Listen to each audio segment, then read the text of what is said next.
And 25th నుంచి అంటే నిన్నటి నుంచి మనకి సర్టిఫికేషన్ వెరిఫికేషన్ అయిపోయిన తర్వాత కాలేజ్ ని వెబ్ ఆప్షన్స్ లో పెట్టుకోవాలన్నమాట. ఆల్రెడీ బీటెక్ చేసిన వాళ్ళకి ఐడియా ఉంటుంది. కౌన్సిలింగ్ తర్వాత they will have college uploads అనమాట. అంటే మనం కాలేజెస్ ఏమేమి అప్లై చేసుకుంటాము అనేది మనం చూస్ చేసుకోవాలి.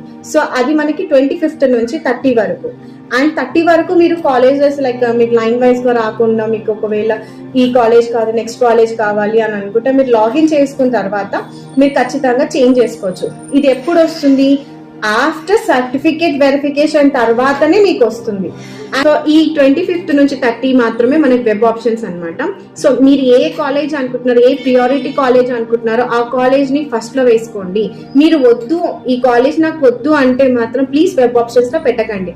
మళ్ళీ రీకౌన్సిలింగ్ అని, సెకండ్ ఫేజ్ అని, ఫైనల్ ఫేజ్ అనేసి మనం వెళ్ళి టైం వేస్ట్ చేయడానికంటే మీకు వద్దు అనుకున్న కాలేజ్ మాత్రం